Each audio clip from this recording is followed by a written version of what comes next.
Dalam video YTN Star, wartawan hiburan Korea berkumpul untuk membahas RM BTS dan kualitasnya yang baik sebagai pemimpin kelompok. Pers tidak memiliki apa-apa selain pujian tinggi untuk RM dan kemampuan untuk mendukung BTS menjadi bintang. Berikut adalah beberapa dari banyak alasan yang dibagikan wartawan yang menganggap RM sebagai contoh paling sempurna dari pemimpin grup idola K-pop. Yang pertama, aksi panggungnya. Saya berada di konser Wembley tahun ini. Penampilan pertama adalah dari Dionysus. Ketika RM berjalan ke atas panggung, dia tampak seperti dewa Yunani. Karisma itu saya masih ingat dengan jelas sampai hari ini, kata reporter Kang Neri.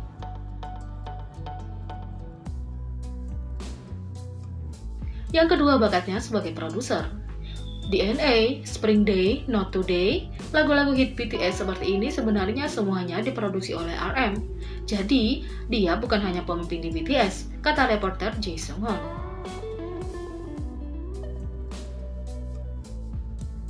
Yang ketiga, keterampilan komunikasinya.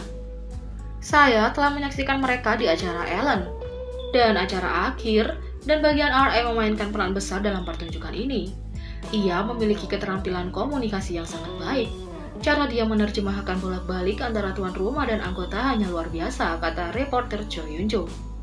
Selain itu, pidato RM diajar di kelas dan diuji pada ujian.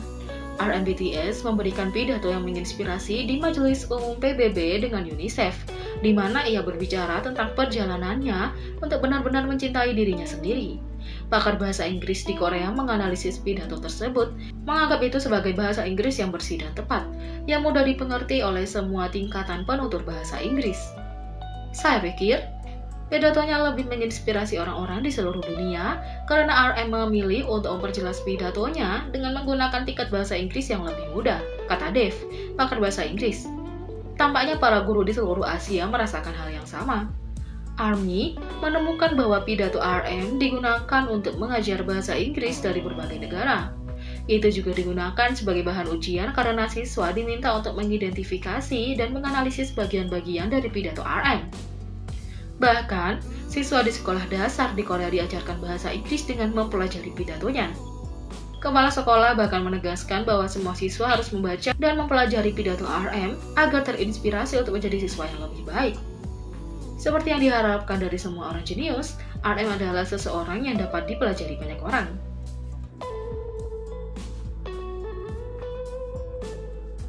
Yang keempat, perhatiannya terhadap perincian. Saya pergi ke banyak penampilan idola. Ketika kelompok-kelompok ini mengadakan konferensi pers seperti itu, mereka mencoba untuk tetap berpegang pada naskah atau mereka tidak mengatakan apapun di luar kebiasaan. RM dan anggota BTS lainnya melampaui itu. Mereka selalu memberikan jawaban yang sangat berbeda. RM selalu memiliki pena dan kertas. Dia menuliskan pertanyaan dan berpikir tentang bagaimana dia benar-benar dapat memberikan jawaban yang berwawasan luas, kata reporter Jae Sung-hoon.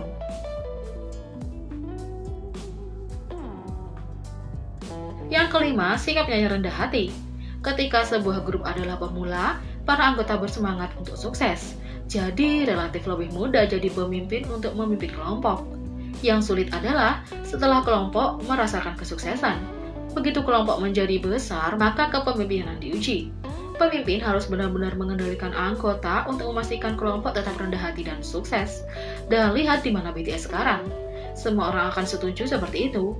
Itu menunjukkan RM melakukan segalanya dengan benar. Bahkan, ARMY berkomentar bahwa RM adalah orang yang menjaga semuanya seimbang dan terkendali, kata reporter Park Hyun-min.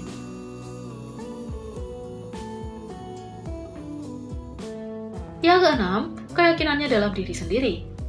Menjadi sombong dan percaya diri adalah dua hal yang sangat berbeda. Dan untuk RM, dia memiliki rasa percaya diri yang bersinar. Sepertinya dia tahu dia pemimpin yang dipersiapkan dengan baik. Keyakinan itu menular pada hal-hal yang dia lakukan dan katakan. Itu membuatnya jauh lebih mudah diingat. Saya percaya tipe kepercayaan RM cukup ideal untuk dimiliki oleh idola, kata reporter Kang Neri.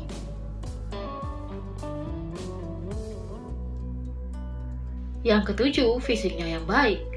RM adalah satu-satunya anggota di BTS yang tingginya lebih dari 180 cm. Dia adalah anggota tertinggi dalam grup. Meskipun itu tidak terlalu banyak terdengar, itu memiliki makna dalam satu atau lain cara, kata reporter Park Hyun-min.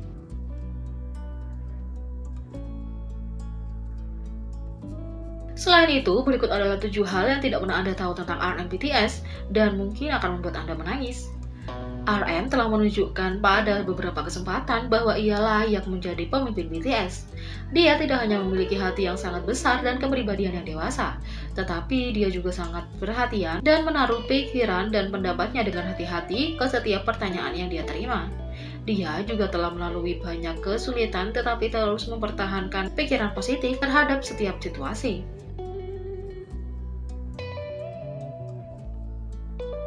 Yang pertama, sikap profesionalnya melebihi rasa sakit fisik.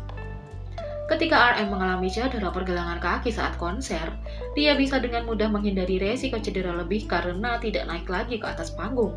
Namun, ketika dia dihadapkan dengan keputusan itu, dia tidak ragu untuk mengatakan bahwa dia harus menyelesaikan penampilannya, menunjukkan profesionalisme sejati. Dia memasang wajah berani dan menampilkan kinerja yang luar biasa sampai akhir meskipun cedera.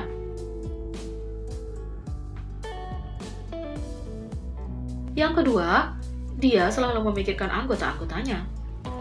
RM selalu memikirkan anggota BTS, bahkan ketika mereka tidak bersama, dan cintanya kepada mereka selalu sangat menyentuh. 3. Dia sangat sensitif terhadap komentar kebencian. RM pernah mengaku bahwa dia menghabiskan 5 jam, bahkan 5 hari memikirkan komentar benci seperti "aku benci dia" yang ditulis dalam 5 detik. Dia juga mengatakan komentar paling menyakitkan yang pernah dia dengar adalah "tinggalkan Bangtan". Yang ketujuh, cintanya pada BTS terlalu menyentuh. Ketika Bang Si-hyuk memintanya untuk memilih antara karir solo atau BTS, dia menjawab BTS tanpa ragu-ragu sejenak.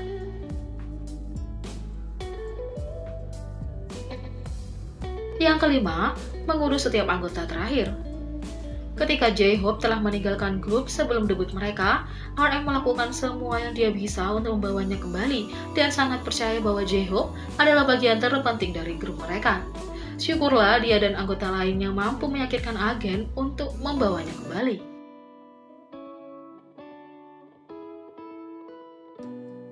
Yang keenam, dia membela hasratnya meskipun ditentang oleh keluarga. Dia harus menyembunyikan potongan lirik yang ditulisnya untuk menghindari masalah dengan ibunya yang ingin dia belajar. Dia bahkan merusak komputernya untuk memecahkan mic-nya untuk membuatnya fokus pada studinya. Akhirnya dia berhadapan dengan ibunya dan meyakinkannya dengan bertanya apakah dia lebih suka anak laki-laki yang ada di tempat pertama atau anak laki-laki yang ada di tempat ke-5000. Ketekunannya untuk tidak melepaskan mimpinya adalah apa yang membawanya ke tempat dia sekarang.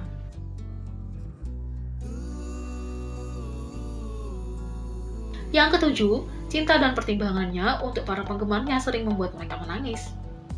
Dia tidak pernah lupa menyebutkan ARMY pertama dan terutama ketika BTS menerima penghargaan apapun.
Jadi, bagaimana menurut kalian tentang pemimpin BTS ini? Beri komentar di bawah.